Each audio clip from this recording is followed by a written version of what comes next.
Bismillahirrahmanirrahim. On va دائما قراءة النص. Donc on a le quatrième mandat, c'est le mandat de dépôt. Donc le mandat de dépôt, c'est un ordre donné par le juge au chef de l'établissement pénitentiaire de recevoir et de détenir la personne à l'encontre de laquelle il est décerné. Ce mandat doit être précédé par une ordonnance de mise en détention provisoire. Bon, ce paragraphe aussi, il est en train de nous déterminer les mandats, c'est-à-dire هذه الفقرة تعرف لنا الأمر بالإيداع. الأمر بالإيداع إذن هو ذلك الأمر الذي يسلمه القاضي لمدير المؤسسة العقابية. Donc c'est un ordre donné par le juge au chef de l'établissement pénitentiaire de recevoir et de détenir la personne à l'encontre de laquelle il est décerné. Donc من أجل استقبال وحبس الشخص الموجه له هذا الأمر. Donc, ce mandat doit être précédé par une ordonnance de mise en détention provisoire. Donc, هذا الأمر يجب أن يسبقه أمر بالإيداع رهن الحبس المؤقت. Donc, alors la détention provisoire, je précise bien qu'on peut dire حبس المؤقت ou الحبس الاحتياطي. Maintenant, il y a des questions sur ce texte, après avoir lu ce texte-là. Donc, les questions qu'on peut se poser pour mieux comprendre le texte.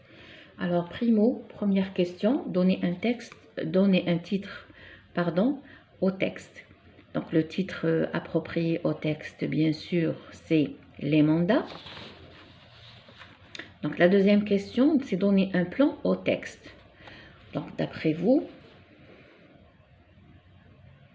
c'est un petit plan, c'est-à-dire on va donner uniquement des idées essentielles du texte. Alors, premièrement, c'est-à-dire d'après la lecture du premier paragraphe, il nous a donné la définition des mandats.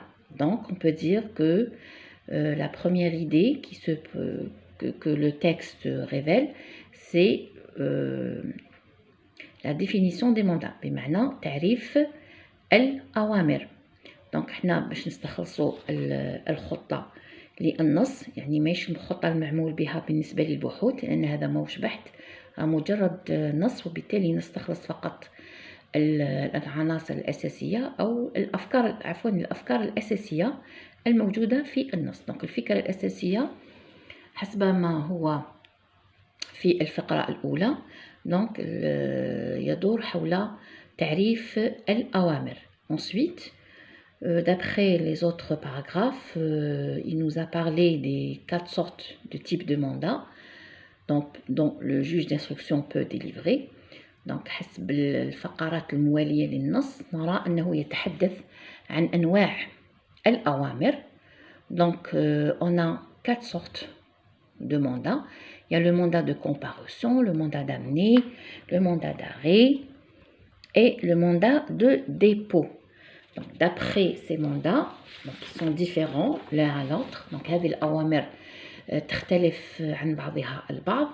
Donc, il y a les mandats qui assurent la présence de la personne concernée. Donc, كاين هناك أوامر التي تضمن فقط حضور الشخص المعني بالأمر le mandat de comparution et le mandat d'amener. Donc,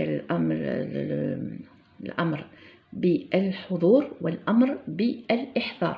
C'est-à-dire le premier mandat et le deuxième mandat.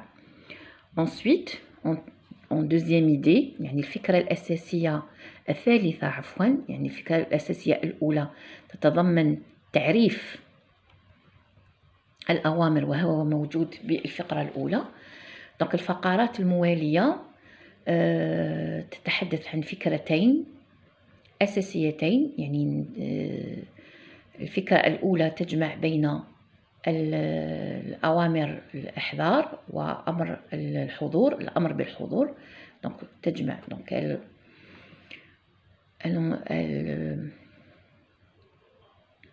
rassemble les deux mandats, le mandat de comparution et le mandat d'amener. Ensuite, la troisième idée essentielle du texte, donc elle nous parle des mandats qui conduisent à la mise de détention provisoire. C'est-à-dire il y a الأوامر التي تؤدي إلى الحبس المؤقت واللي تتمثل في le mandat d'arrêt et le mandat de dépôt. Donc ces mandats, le mandat d'arrêt et le mandat de dépôt, ce sont des mandats qui conduisent à la mise de détention provisoire. Donc ce sont les idées essentielles du texte, qui est la réponse à la deuxième question qui donnait un plan très simple du texte. Maintenant, on va répondre aux deux questions très faciles. Quels sont les mandats qui assurent la présence de la personne concernée? Bien sûr, c'est l'idée qu'on avait parlé. Donc, il y a deux sortes de mandats. C'est le mandat de comparution et le mandat d'amener. La quatrième question, quels sont les mandats qui conduisent à la détention de la personne concernée? Donc, ce sont le mandat d'arrêt et le mandat de dépôt.